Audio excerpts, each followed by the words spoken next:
Physics says this should be impossible. A particle reaches a wall, it doesn't have enough energy to climb over it, it doesn't have enough energy to break through it. So classical physics gives you a simple answer. It bounces back. That's what should happen. That's what common sense says should happen. And at the quantum level, that's not always what happens. Sometimes the particle appears on the other side.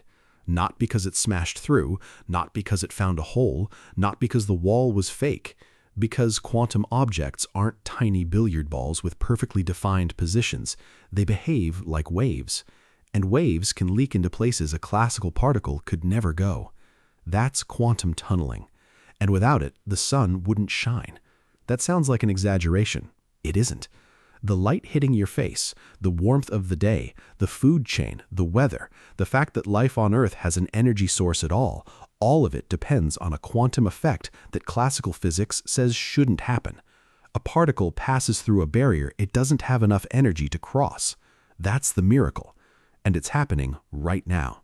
Inside the sun, inside electronics, inside the tools we use to see individual atoms. Quantum tunneling isn't some obscure laboratory trick. It's one of the clearest places where the quantum world breaks through into the world we actually live in. To see why, start with something simple. Imagine a ball rolling toward a hill. If the ball has enough energy, it rolls over the top. If it doesn't, it rolls part way up, slows down, stops, and rolls back. There's no mystery. Energy is the gatekeeper. Enough energy, you cross. Not enough energy, you don't. That's classical physics.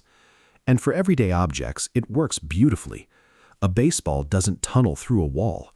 A car doesn't appear on the other side of a mountain because it almost had enough gasoline. Your coffee mug doesn't quietly pass through the table. In the everyday world, barriers behave like barriers.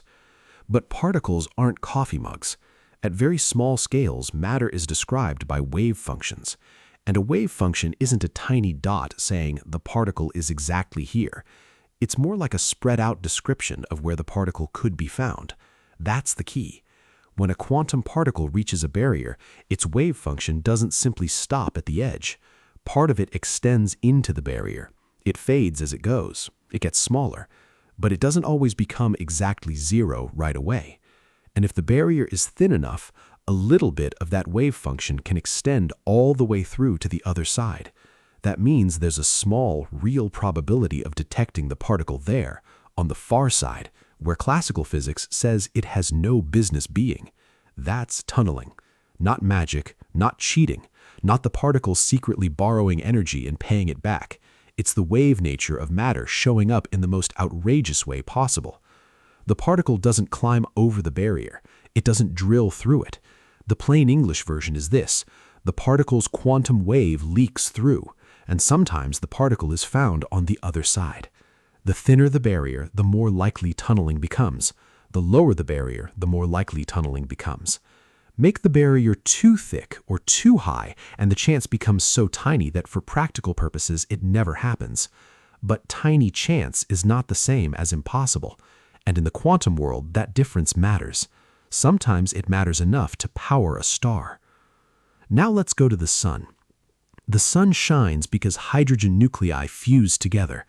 When they fuse, they eventually form helium and release energy. That energy becomes sunlight. Simple enough. But there's a problem. Hydrogen nuclei are protons, and protons are positively charged. Positive charges repel other positive charges. So when two protons try to get close enough to fuse, they push each other apart, hard. This repulsion is called the Coulomb barrier. You can picture it like an enormous invisible hill between the two protons. To fuse, the protons have to get close enough for the strong nuclear force to take over. But before they get that close, the electric repulsion is trying to shove them apart. Classically, the answer seems obvious. Make the sun hotter. Give the protons more energy. Make them slam together hard enough to get over the barrier. But here's the shocking part. The sun's core is hot, about 15 million degrees, but it's not hot enough for classical physics to explain the fusion rate we actually see. If protons had to climb over the barrier the classical way, fusion would be far too unlikely. The sun wouldn't shine the way it does. So how does it work? Tunneling. The protons usually don't have enough energy to go over the Coulomb barrier, but because they're quantum objects, there's a small chance they can tunnel through it. One proton pair tunneling is rare, very rare, but the Sun contains an absurd number of protons. So even a tiny probability multiplied by the enormous chances happening every second in the solar core becomes enough. Enough to sustain fusion, enough to release energy, enough to light the solar system. That's the part that should stop you. The Sun isn't shining because quantum tunneling is common. It's shining because the Sun is enormous. Quantum mechanics only needs a tiny opening. The Sun supplies the scale. Without tunneling, the Sun's core wouldn't sustain fusion at the rate needed to power the sunlight we depend on.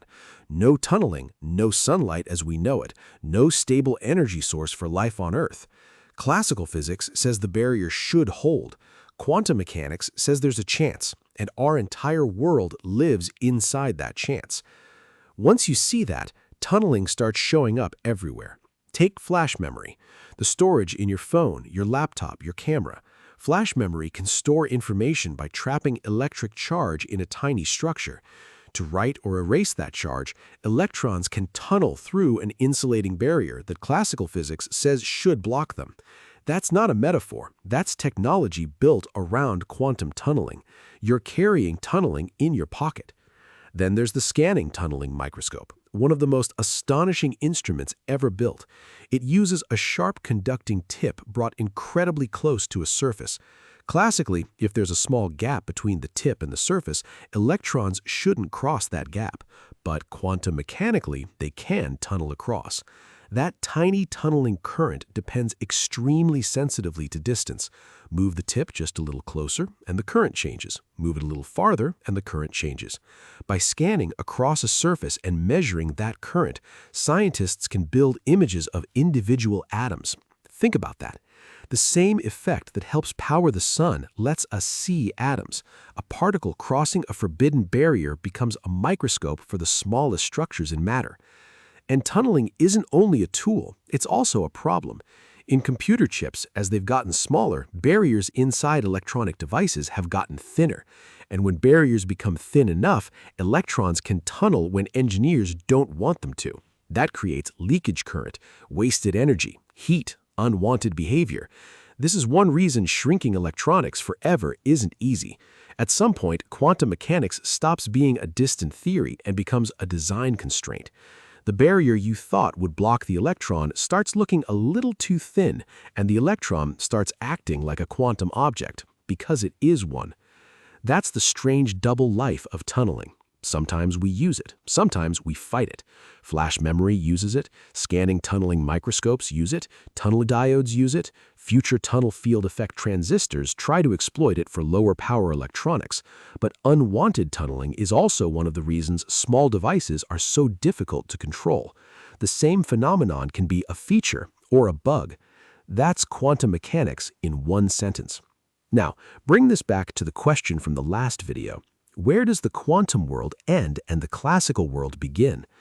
Tunneling gives a very concrete answer. Not where you think, not inside a philosophy argument, not inside a textbook, right in the center of the Sun, right inside the electronics around you, right at the scale where atoms, nuclei, and electrons make the classical world possible. For everyday objects, the probability is so vanishingly small it may as well be zero, which is why your coffee mug stays on the table. But at the scale of particles, tunneling makes one thing impossible to ignore. Classical physics is not the foundation, it's the approximation. The quantum world is underneath, doing the work, whether we can see it or not. Now, tunneling has also become part of the modern frontier. In quantum computing, tunneling can be both enemy and tool. A fragile quantum system can escape into the wrong state when you don't want it to. That creates errors. But in quantum annealing, tunneling can also help a system search through an energy landscape, slipping through barriers instead of climbing over them. That's the idea behind quantum annealing machines. You set up a problem like a landscape of hills and valleys.